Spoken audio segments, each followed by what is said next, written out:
it felt like a way to keep alive certain threads in the book in a way that sort of suited the plot, I think, in the story that that we're telling here in our adaptation of The Dance of the Dragons.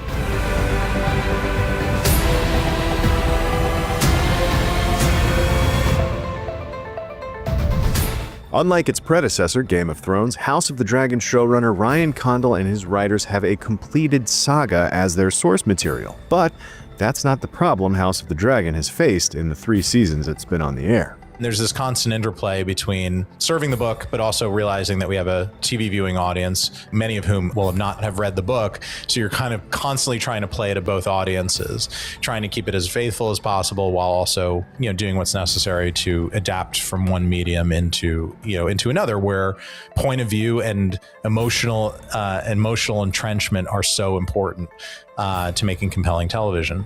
George R.R. Martin's Fire and Blood is a history book. Its characters are thinly sketched, their personalities less clear than they are on the show. And there are often multiple and unreliable accounts of the same events. But for a TV series, House of the Dragon required its showrunner and writers to make firm, definitive choices. And I think one of the great challenges of this particular adaptation is we, as writers of television, have to tell this story in point of view, and Fire and Blood is a very objective point of view that is covering big swaths of history, and sometimes in a very sketchy kind of way that just tells you the major events of what happened, here and there, and this is why it started or why we think it started, and this is how it ended. This is who died or who went to live on or whatever. But we have to get in there and break down these stories into episodes of television and then individual scenes where you are invested with the characters who are experiencing the story. So we have to find a way to put our point of view characters that we follow in the series, into these situations. And none of this is done lightly, but a lot of times we're trying to figure out, okay, well, who reasonably, with reasonable extrapolation, using reasonable sort of creative license, can we involve in this? So we're not only telling this epic battle, recounting it as it's told in the book, but doing it through a point of view where the television audience will be invested in it. The characters, events, and subplots from the book Condal and his writers chose to omit from the show have proven to be more important, or at least more controversial, than those they included. Season 2 notably left out Aegon and Helaena Targaryen's youngest son, Prince Maelor, from the infamously gruesome blood and cheese sequence, a huge change from the book. Condal told IGN that practical concerns sometimes outweigh narrative needs, citing Maelor as an example. That was just one of the many challenges of making the show and telling a story that involves so many children, very young children, and particularly in our case where we had to compress history a little bit just to make season 1 take place over 20 years instead of 30 years. So it just meant all of the children in the story are a little bit younger, especially the young children are a little bit younger than they are even in the books. And the kids that we had for Aegon and Viserys, Rhaenyra's sons with Daemon, her youngest children, are just not of an age where you can involve them with complex dramatic sequences, complex action. It's just, it's not safe, it's not practical. So it was just something that we had to dispense of, rather early on in the process. It's not to say that those characters are out of the show or anything. We all realize what an important role they play as Rhaenyra's sons with Daemon and the heirs to their particular bloodline and where they sit in the history. So we haven't forgotten about any of that. It just requires changes and adaptations to make it safe and practical when we are going to tell a story with those kids, to be able to do so in a way that we can actually do. The Maelor in the book was just another casualty of us kind of compressing time. I mean, those kids were so young, and if we were going to involve him in the storytelling as a baby, what is that and what are you doing, and are you using a puppet or using a CG? That was never going to be an actor that you were going to be able to get a performance out of. Essentially, Maelor was going to be a prop. So it felt like we just had to dispense with that and accept reality, and then tell the story with the resources that we had in front of us. But that's not to say that we were looking to change the history or anything like that. But now, with the revelation in episode 4 that Helena is pregnant, it appears House of the Dragon will try to work in Maelor, or at least a character like him, a season later than expected. That is, if the child even makes it to birth. Helena's pregnancy puts her and this new claimant to the Iron Throne in grave danger. Helena being pregnant is a major complication for her, given the fact that she's literally in Rhaenyra's shadow and her captive. And if that child is a boy, it's going to be very problematic for both Rhaenyra and for her and for Alicent. So it felt like a way to keep alive certain threads in the book in a way that sort of suited the plot, I think, in the story that we're telling here, in our adaptation of the Dance of the Dragons. Another heir to the throne that Rhaenyra must contend with now, her own half-brother Daeron, the youngest son of Viserys and Alicent, who has been raised by the Hightowers as Ormond's ward. In Fire and Blood, Daeron the Daring is the closest thing the Greens have to a hero on their side, but as House of the Dragon has made clear, Ormond Hightower has groomed Daeron to be king and to kill if necessary.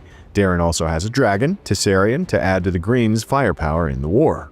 I think Daeron is a very sympathetic character, and that's what makes him really interesting, because we've met everybody else from Alicent's offspring, and with the exception of Helena, the boys are very complicated individuals that were forged in the crucible that is being raised at King's Landing, with a very ill and probably checked out father in Viserys and a very young mother who was, ill-equipped, unequipped, not only to just raise children, but to raise children who are going to maybe one day compete for the throne.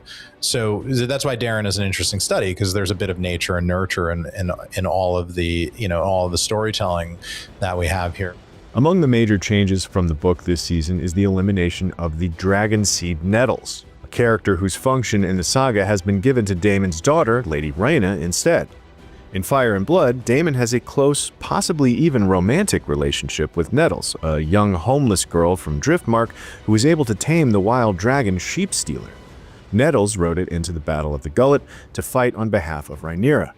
Condal said merging Nettles with Rhaena offered the storytellers the chance to not only give Rhaena a dragon of her own, but also to avoid having Daemon cheat on his wife Rhaenyra at this stage in their relationship.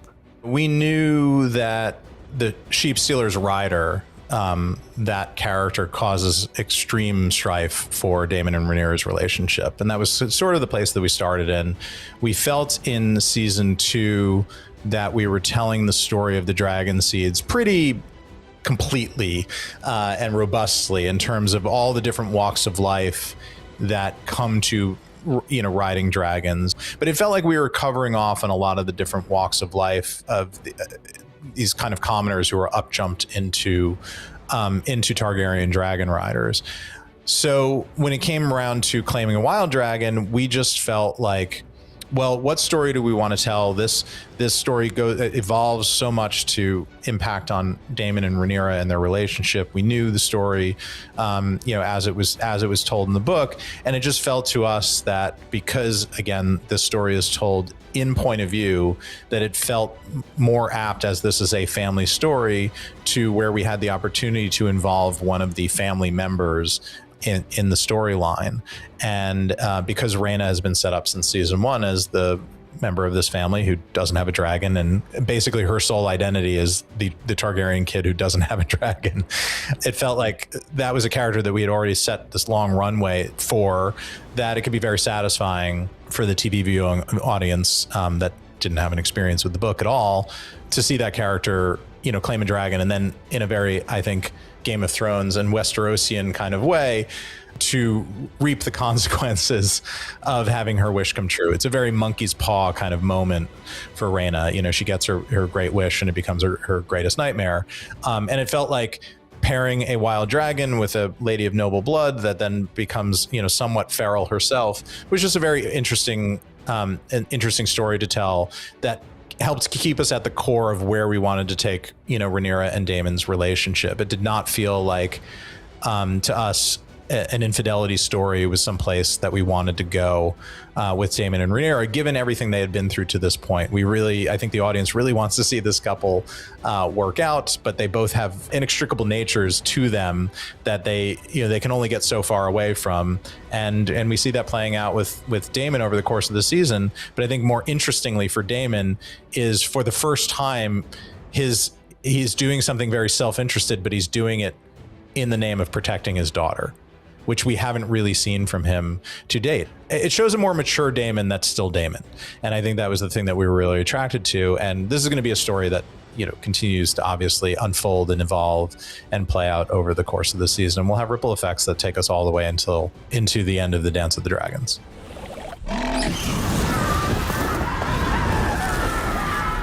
Speaking of dragons, there are a few from the book who have yet to appear on the show. Morgul is a young dragon bound to Princess Jaehaera, while Shrikos is bound to Prince Jaehaerys. Then there's Morning, the offspring of Syrax, who is hatched during the Dance of the Dragons and becomes the steed of Rhaena. Obviously, the show has bound Sheepstealer to Rhaena instead. Then there are wild dragons Grey Ghost and the Cannibal, neither of which, in the book, were ever tamed, let alone ridden. Given that House of the Dragon will end with Season 4, you might assume to never expect to see any of those beasts on the show, right? I think assumption and expectation are probably dangerous words to use in this particular world.